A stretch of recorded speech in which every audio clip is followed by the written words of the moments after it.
Courtney Gill. I'm one of your registered dietitians. Today we are going to make a mushroom chicken burger. Memorial Day is fast approaching and we're all going to be getting on the grill, making burgers, hot dogs, all sorts of fun things. But I wanted to give you a recipe that was a little bit more healthy, a little bit leaner, and a little bit lower in fat for your grilling options. So this chicken mushroom burger is very basic, but with using a leaner meat like the ground chicken breast, when you utilize vegetables like mushrooms, they have a lot of water content in them. So as they break down, they add moisture. So you don't really miss all the fat that you might get from a regular beef burger or even a higher fat turkey burger. When you're using just the breast meat, it can be kind of dry. And that's one of the reasons a lot of people don't like leaner burgers. So by utilizing the mushrooms, we're gonna add a lot of moisture, a lot of tenderness, and they're gonna be delicious burgers. I'm going to veer off of the recipe a little bit today. There's a recipe card that goes along with this. Just because we like a little bit more flavor in our burgers, I'm jazzing them up for dinner tonight. And certainly you can use this base recipe with the mushrooms and the meat and really add in whatever herbs, spices, and other vegetables that you like. Today I'm going to utilize the ground chicken breast with mushrooms, some onion, just add a little bit more flavor, and then I'm gonna add some parsley, garlic powder, black pepper, a little bit of sriracha for a little kick of heat, and some Dijon mustard. So I'm gonna get started with chopping up the mushrooms. I've already started chopping up some of them. So once I'm done chopping up the mushrooms and the onion, I'm going to throw it into the sauté pan, and it's just gonna start the cooking process so that it can be a little bit more tender and we don't have any raw bits of mushrooms or onion in the burger. He keeps stealing all of my mushrooms. So the recipe calls for about a pound of mushrooms, but with all the mushrooms that Patties has been eating, we don't have that many, but it's close enough. So the recipe card does call for you to throw the vegetables into the food processor before you add it to the meat. I'm actually not going to do that today because we don't mind the chunks of the vegetables actually in the meat in the burger. We like it a little bit more rustic, so I'm going to leave mine whole, but certainly what that does is it just makes it for a little bit more fine of a burger, and it's going to represent more similarly to a regular beef burger or a higher fat burger would be texture wise. But today, like I said, I'm going to leave them a little bit more just roughly chopped. When you do chop your onion, what I would recommend doing is once you cut it in half, is I would slice it down lengthwise first because that will help you to have smaller cut, and then I'm going to slice it down into small slices down the opposite way, and then I'll start to chop it. And what that's going to do is it's going to help to give them a little bit smaller pieces because, like I said, I'm not putting it in the food processor. If you were, then it wouldn't really matter how roughly that you chopped it because you're basically just chopping it to get it into there to blend it up. All right, so I'm going to go ahead and get this started in the saute pan, and then we will mix everything together with the meat. So I'm going to saute the mushrooms and onions and get that going. I would put it on like medium-high heat depending on your burner. I'm going to use a non-propellant oil spray. You can certainly use olive oil and measure it out. I really wouldn't use more than maybe a tablespoon to saute everything. But once it gets hot, then you're just going to start to saute your mushrooms and your onions, and you can do it together. And if you're following the recipe, you can just do the mushrooms by themselves. You won't need, obviously the onions in there. And then so we'll saute this, and then once it's done, we'll let it cool slightly, and then we're going to toss it with the meat, and then we'll make our patties.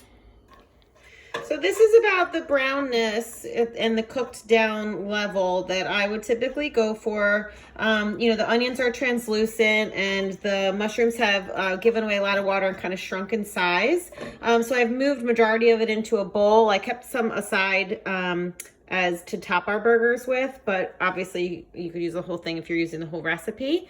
So now we're going to blend everything together. All right, so now I'm going to put all my ingredients in and mix the meat together, make my patties. So I've got my almost pound of mushrooms and onion, and I've got my pound of meat, and then I'm going to add, so I had to just wash my hands real quick, but I've got my mushrooms that I just added in with the onion and my pound of meat. And I'm going to add in some black pepper, a couple shakes, probably about a teaspoon worth. I'm going to add some parsley, really just because of the color, for no other reason. I'm gonna add in some garlic, a little squeeze of sriracha for a little bit of heat, and then some Dijon mustard. Dijon mustard is actually great because it's like a mild mustard, and it doesn't add a ton of flavor, but it really acts as a good binder. So for things that you're making, it really works well for marinades and stuff if you're using a little less oil, or in a situation like this, it helps to kind of bind everything together. So I'm gonna go ahead and mix it, and then with a pound of meat, I wanna get 4 burgers. So each burger is gonna be 4 ounces, a little bit more with all the vegetables in it, and then that will be, you know, 1 burger per person. And each burger with this recipe and the bun is under 300 calories. And of course, you could use other you know, vegetables in it to make it moist. Anything that has like a high water content. Zucchini works really well in recipes like this. Anything that you're using like a leaner meat that you want to make moist, like so if you're making a meatloaf or other kinds of burgers or anything like that. You know, and things like zucchini, the mushrooms like we're using today, carrots, if you grate them down, they can work really well. Onion, obviously, they all really help to add a ton of flavor. So it's about the size of the palm of your hand, which is 4 ounces. I scored it into 4 because I know it's 16 ounces, so it's easily going to give me a 4-ounce burger. And I'm going to put them on my plate so I can bring them out to the grill.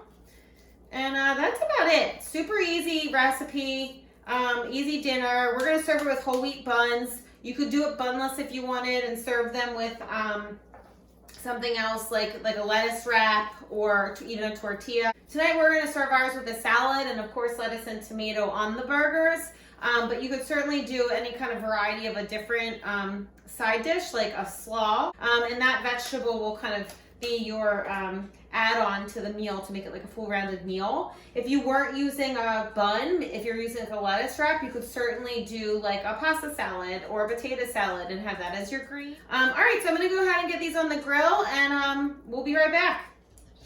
All right, so we cooked our burgers.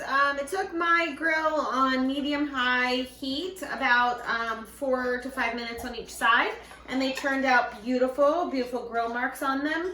And they smell good, so I can't wait to eat them. We're gonna serve it with a little bit of lettuce and tomato on a whole grain bun, and we're gonna have a nice little side salad for our dinner tonight to kind of make a complete meal. And like I said, you can add any vegetables that you want that have a high water content to add moisture back into your lean cuts of meat, like your ground chicken breast and your ground turkey breast, and even the 93% lean ground meat options. You can add some moisture back in with onions, mushrooms, zucchini, anything of that nature, and it will taste like a little bit more juicy, like similarly to the higher fat meat content, like the 80% that you might be used to at a burger place or at a restaurant. So we're gonna go ahead and eat. You guys have a great night. Have a great Memorial Day. Hopefully you get on the grill and make something yummy and low fat. And we're gonna go ahead and have dinner. And I will see you next time. Bye.